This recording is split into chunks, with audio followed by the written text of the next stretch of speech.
You just landed a big commercial job. The general contractor sends over the contract, you sign it, your guys are ready to go, and then you get an email asking for your certificate of insurance. So you call your agent, they send a COI over, and 2 days later, the GC kicks it back with a list of problems. Wrong limits, missing endorsements, name doesn't match, and now the job is on hold until you fix it. This happens every day in construction, especially when the insurance requirements weren't reviewed before the contract got signed. And the frustrating part is it's almost always preventable. The problem isn't your insurance, it's that most contractors don't understand what a COI actually says, what it doesn't say, and what needs to be on it before you set foot on a job site. My name is Jim Eddington, and I run an independent insurance agency called Western Pacific Insurance, and we help businesses with their insurance needs all the time. Today, we're going to walk through certificates of insurance from the ground up, what they are, what all the endorsement language means, and how to stop losing days on jobs because of paperwork that should have been handled before the contract was signed. Let's start with the basics. A certificate of insurance is a one-page document. It's usually an Accord 25 form that proves you have active insurance coverage. It shows your policy types, your limits, your effective dates, and who your carrier is. But here's the thing most contractors miss. A COI is not a policy. It doesn't change your coverage. It doesn't add coverage. It's a snapshot. Proof that on the day it was issued, these policies were in place with these limits. That means if your policy lapses next month, the COI doesn't protect anyone. If your limits get reduced, the COI doesn't update itself. It's a piece of paper that says this is what existed on this date, and that's it. Now, when a general contractor asks for a certificate of insurance, they're going to want their company listed on it, but how they're listed makes an enormous difference, and this is where most of the confusion lives.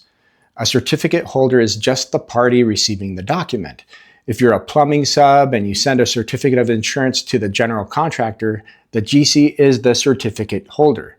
That means they have proof you're insured, but that's all it means. If something goes wrong on the job and the GC gets sued because of your work, being listed only as certificate holder doesn't give them coverage rights under your policy. They're just holding a piece of paper. An additional insured is completely different. When a GC is properly added as an additional insured on your general liability policy, they may receive coverage under your policy for certain claims arising out of your work, subject to the endorsement wording and the facts of the claim. So if your crew causes damage on the job site and the property owner sues the GC, they may be able to tender that claim to your insurance for defense and indemnity. That's why almost every commercial construction contract requires additional insured status, not just certificate holder status. And if the certificate of insurance doesn't reflect that, the GC is right to kick it back. They're not being difficult, they're protecting themselves the way the contract requires. Once you understand additional insured, the next piece is primary and non-contributory language. This shows up in almost every general contractor's contract, and most contractors have no idea what it means. Primary means your policy responds first. If there's a claim involving your work on the general contractor's project, your insurance pays before the GC's insurance gets involved. Non-contributory means the GC's policy doesn't chip in. Your insurance is intended to respond first without seeking contribution from the GC's carrier.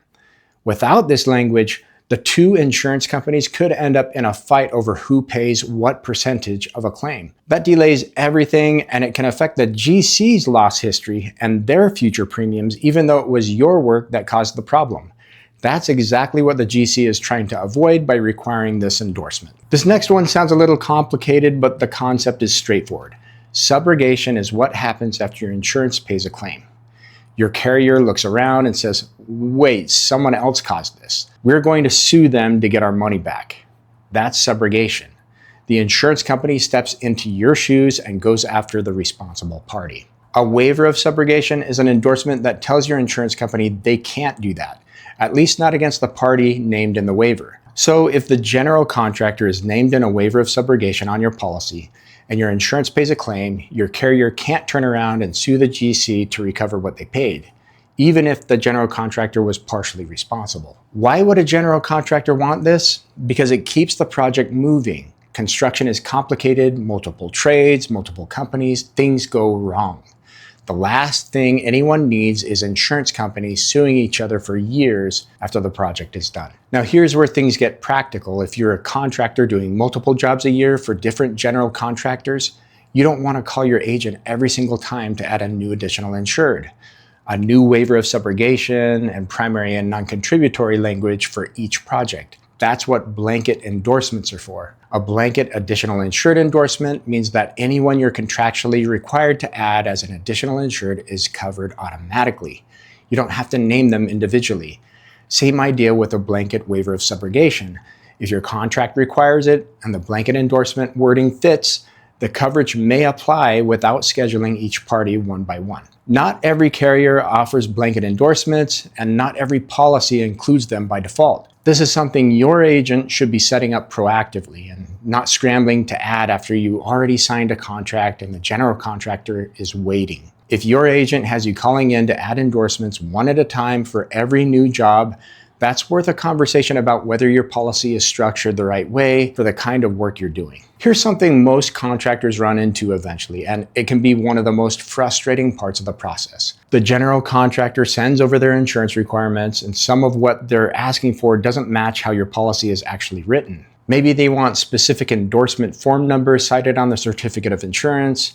Maybe they want language in the description box that your carrier doesn't use. Maybe they're asking for limits that are higher than what you currently carry. When the issue is your coverage, that's a real problem that needs to be fixed. If the contract requires $2 million per occurrence and you're carrying $1 million, you either need to increase your limits or you can't take the job. Your agent should be reviewing contract requirements before you sign, not after the certificate gets rejected. But sometimes the general contractor is asking for something that doesn't actually exist the way they think it does. They might want endorsement language word for word on the certificate, but a COI is a summary document. It doesn't reproduce full endorsement text. Or they might want your agent to guarantee coverage, which isn't something a certificate can do. A clean COI matters, but on bigger jobs, the real proof is often the endorsement itself, not just what's typed into the description box. In those cases, the right move is to have your agent reach out to the GC's risk manager or their insurance contact directly. A lot of COI rejections get resolved with a short conversation between professionals who understand what the endorsements actually say. Your agent should be willing to pick up the phone and have that conversation, not just email you back and say, sorry, we can't do that. Let's run through the mistakes we see most often because they're all avoidable. Expired certificates. A certificate of insurance only proves coverage as of the date it was issued. If your policy renewed and nobody sent an updated certificate, the general contractor is looking at a document that might reference old dates. Keep your agent in the loop on which GCs need updated certs at renewal. Entity name mismatch. If your contractor's license is under Smith Plumbing LLC, but your insurance policy lists Smith Plumbing Inc., those are technically different legal entities. The COI won't match the contract, and the GC is right to flag it. Make sure the policy reflects your actual legal entity name, the one on your license, your contracts, and your tax filings. Wrong limits. You bid on a bigger job than usual. The contract requires $2 million in general liability. You're carrying $1 million. Now you need to increase your limits before you can start, and that takes time. Review contract requirements before you sign. Missing endorsements. The certificate shows general liability and workers' comp, but there's no additional insured endorsement. No waiver of subrogation, no primary and non-contributory. The GC's risk department won't clear you until those endorsements are confirmed. This is where blanket endorsements save you. They should already be in place. If you're a contractor, your insurance agent should understand construction. That sounds obvious, but it matters more than most people realize. We work with contractors across Nevada, Arizona, Utah, and California. We know what general contractors in these states typically require. We know which carriers offer blanket endorsements.